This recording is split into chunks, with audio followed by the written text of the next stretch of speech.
पाकिस्तान और इंडिया के बारे में दोस्तों मैंने एक चीज नोट की है कि हमारे यहाँ के लोग ना जजमेंटल बड़ी जल्दी हो जाते हैं। मतलब जजमेंट तो ऐसे पास करते हैं ना कि क्या ही बात है उसकी। मिसाल के तौर के ऊपर दोनों मुल्कों में कोई पुलिस वाला है, इसके बारे में कंफर्म कर देंगे तो ये रिश्वत खाता होगा, घूस खाता होगा। भैया क्या पता ना खाता हो, नहीं मैं कह रहा हूँ खाता होगा। बस यही जजमेंटल एटीट्यूड जो है ना, ये नसीम शाह और उसके भाई इस टाइम पे फेस कर रहे हैं। और ये होना ही था, ये मैंने वैसे पहले ही प्रिडिक्ट कर दिया था, लेकिन मैंने इतना ओपनली नहीं बात की थी। लेकिन चूंकि अब बात खुल गई है तो करते हैं इसके ऊपर बात। नसीम शाह आपको पता है PSL में इस्लामाबाद यूनाइटेड में सिलेक्ट हुए। कोयटा ग्लैडिएटर्स उन्होंने एक ज़माना उनके लिए PSL खेलने के बाद उन्होंने टाटा बाय बाय किया कोयटा ग्लैडिएटर्स को। उसके बाद वो पिंग पोंग बॉल बने रहे, लेकिन फिर इवेंचुअली सेटल डाउन हुआ कि जी नसीम शाह इस्लामाबाद यूनाइटेड में जा रहे हैं। ये ड्राफ्ट से पहले की बात है, डन हो गया। उसके बाद ड्राफ्ट्स में क्या हुआ कि इस्लामाबाद यूनाइटेड ने नसीम शाह के जो दो छोटे भाई हैं हुनैन शाह और उबैद शाह, उन दोनों को भी सिलेक्ट कर दिया। अब जब नसीम शाह के दोनों भाई भी इस्लामाबाद यूनाइटेड में आ गए तो लोगों ने क्या बातें करनी शुरू कर दी। नसीम शाह ने इन्फ्लुएंस किया जनाब, सीधी सी बात है। इस्लामाबाद यूनाइटेड वालों को खुद भी चला गया, ठीक है, भाइयों को भी कॉन्ट्रैक्ट दिला दिया। तो ये तो मज़े कर रहे हैं तीनों भाई। अब मज़े की बात ये है कि नसीम शाह ने आज इसके बारे में बात की है, एक प्रेस कॉन्फ्रेंस या मीडिया से ही बात करते हुए की है। उन्होंने कहा भाई मैं सिलेक्टर नहीं हूँ इस्लामाबाद यूनाइटेड का, मैंने किसी को इन्फ्लुएंस नहीं किया, मैंने किसी को प्रेशराइज नहीं किया, मैंने मतलब किसी से कोई बात भी नहीं की कि मेरे भाइयों को सिलेक्ट करो या समथिंग कुछ इस किस्म का। मेरे भाई सिलेक्ट हुए हैं अपनी परफॉर्मेंसेस की बेस के ऊपर। और लोग चूंकि माशाल्लाह हमारे वैसे हर चीज़ गूगल कर लेंगे, ठीक है ना, पेट के दर्द की दवाई गूगल कर लेंगे, बच्चे को क्या देना है वो गूगल कर लेंगे, बाकी सारी चीज़ें गूगल कर लेंगे, काम की चीज़ कभी गूगल नहीं करेंगे। हुनैन की और उबैद की कोई परफॉर्मेंसेज ही जाकर देख लेते कि भाई इन लोगों ने रिसेंटली क्या किया ऐसा कि जिसकी बेस के ऊपर इस्लामाबाद यूनाइटेड ने इन दोनों को पिक किया है। हुनैन उसकी 10 विकेटें हैं, 10 से 12 विकेटें हैं नेशनल T20 जो अभी रिसेंटली कराची में हुआ है। उसने मेरा ख्याल है मैचेस भी 8-9 खेले हैं।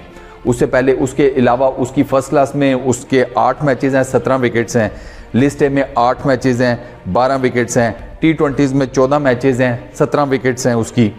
ये मैं आपको हुनैन शाह का बता रहा हूँ जो दरमियान वाला है, सबसे छोटे वाले के ऊपर बाद में आते हैं। ये हुनैन शाह का भी मैंने आपको बताया डोमेस्टिक में बेहतरीन परफॉर्मेंसेज दे रहा है पिछले 2 साल से। अभी उसने जो फर्स्ट क्लास जो खेली है उसमें जाकर उसकी बॉलिंग परफॉर्मेंस देख लें। मेहनत कर रहा है, अब जान मार रहा है, बॉलिंग परफॉर्मेंसेज भी दे रहा है, ठीक है। T20 में वो एक ऐसे बॉलर के तौर पर सामने आ रहा है कि जिसके ऊपर आप कॉन्फिडेंस रख कर उससे आखिरी ओवर करवा सकते हैं। वो यॉर्कर स्पेशलिस्ट बना हुआ है। वो कराची वाला मैच तो आपको याद ही होगा, वो मैच तो मैं भूलते ही नहीं ना, क्योंकि कराची वाले अपनी तरफ से जीत जात के बैठे हुए थे, इसने आकर सारा कुछ मलबा कर दिया और इसने ऐसे बेहतरीन यॉर्कर मारे इसने हुनैन ने। तो ये परफॉर्मेंसेज इसकी किधर जाएंगी? कुछ तो देखते होंगे ना, सेठ लोग पैसे दे रहे हैं तो कुछ देखेंगे तो सही ना भाई, इतना भी इन्फ्लुएंस नहीं होता, ठीक है। उससे जो छोटा है वो जूनियर लेवल के ऊपर खेल रहा है, अंडर 19 में इस टाइम वो खेल रहा है। वो पर्टिकुलरली एशिया कप खेल रहा है अंडर 19 जो कि एशियन क्रिकेट काउंसिल करवाती है UAE के अंदर, वहाँ पर हो रहा है। उसने ये नेपाल के अगेंस्ट 1 for 37 उसके बॉलिंग फिगर्स हैं, इंडिया के अगेंस्ट 2 for 49 है, अफगानिस्तान के अगेंस्ट 3 for 19 है, अफगानिस्तान के अगेंस्ट 7 ओवर की हैं, इंडिया के अगेंस्ट 10 ओवर की हैं, नेपाल के अगेंस्ट उसने 9 ओवर की हैं। पिछले 5 मैचेस में उस लड़के की, ये उबैद की, सबसे छोटे वाले की 10 विकेट्स हैं। 17 साल का वो टोटल है, 20 ऑड साल का, 20 साल का ये हुनैन है, ठीक है। उससे ऊपर सबसे बड़ा भाई नसीम शाह, उसकी मेहनत देखें, उसने कितनी मेहनत की है। जब वो आया था नया नया पाकिस्तान क्रिकेट टीम के लिए, उस पर्टिकुलर टाइम में याद करें उसकी बॉलिंग को, और अब उसकी बॉलिंग देखें। आपकी बॉलिंग लाइनअप में सबसे तगड़ा बॉलर नसीम शाह है। मैं नेशनल लेवल के ऊपर बात कर रहा हूँ, लिटरली मैं तो उसे शाहीन शाह अफरीदी से भी ऊपर रेट करता हूँ।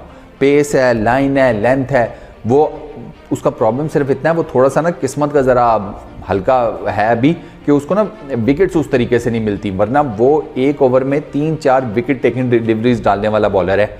अब उस पर विकेट उसको नहीं बेचारे को मिल पाती, किस्मत वो एक अलहदा चीज़ है।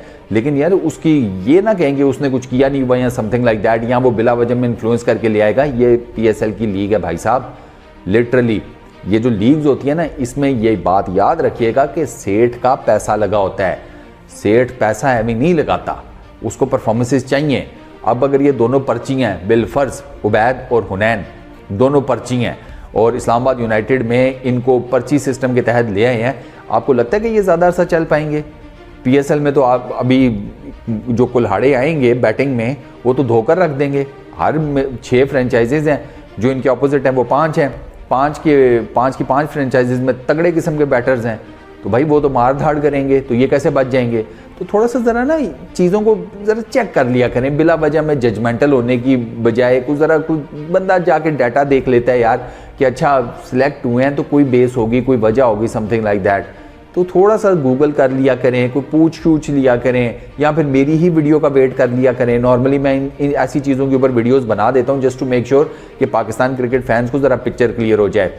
तो नसीम शाह को बिला वजह में ब्लेम करने की कोई ज़रूरत नहीं है, उसके भाइयों को ब्लेम करने की कोई ज़रूरत नहीं है। PSL स्टार्ट होगा, सारी चीज़ें आपको क्लियर हो जाएंगी। नसीम शाह की अपनी बॉलिंग परफॉर्मेंस ऑब्वियसली उसके लिए भी डिफिकल्ट होगा। एक्सपेक्ट ना करना उससे, खुदा का नाम है कि आते साथ ही वो पता नहीं गोले मारना शुरू कर देगा और विकेट पर विकेट लेगा।